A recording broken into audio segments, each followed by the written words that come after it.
Anak ko isa, ayun o. Kausap pala si Mama.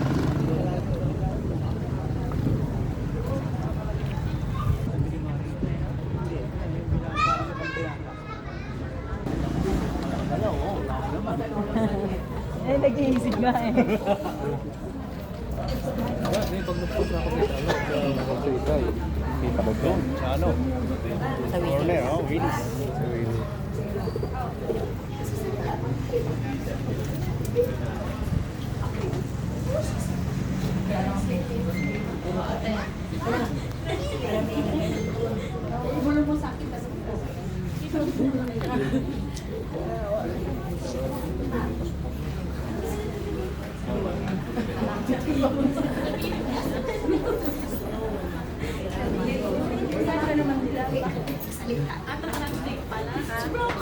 Hello, Google Translate.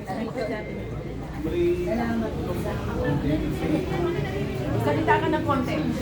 Salamat po sa mga pumunta sa amin na kiramay. Maraming salamat po sa buhay ni nanay ko na binigay kay mabait sa amin. Salamat po. Buhay ni nanay. Salamat. Salita ka. Alaga ka niya, magsalita ka. Ayan, tuloy. Salita ka dyan. Maraming salamat po sa lahat po na nakiramay sa aking tita. Ako po yung kanyang palaki. Mula pagkabata hanggang sa lumaki. Maraming salamat po. Sa lahat po ng mga kaibigan ko na nakita nila. Maraming salamat po. Puso po kami nagpapasalamat sa pakikiramay niyo. Punta ka na dito. Hoy, dali mo, lumaki ka daw eh.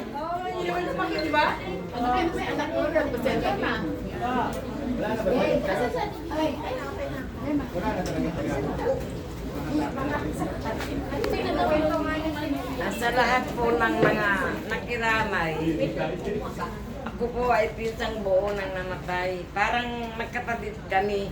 Kasi nung bibi pa siya, pinadidi siya ng nanay ko. At siya rin ang dahilan kung bakit ako nakarating ng Olongapo at nakapag-asawa dito. Ang laki ng naitulong niya sa akin. Diyan ako nagpapasalamat sa kanya dahil dito ko nakilala ang aking asawa.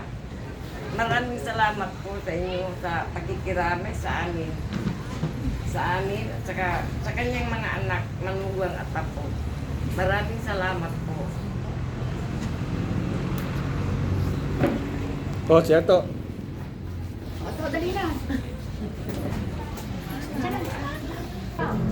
Laki. Teacher.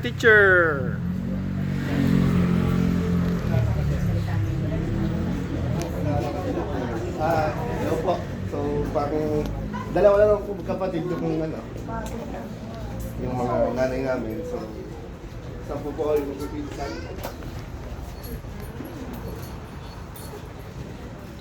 Tina po ano, sobrang ano, maalaga sa mga apo. Ay, push nung mag-ipot. Agad siya tapos ibibigay ko sa amin mga apo. Lagi ko siya pagyan ko sa amin. So, dalawang mga nakiramay.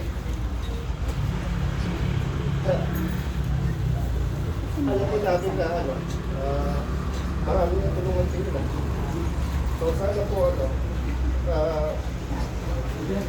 makarating siya sa Quezon. Kailangan po, maraming salamat. Yun. Marcel ka.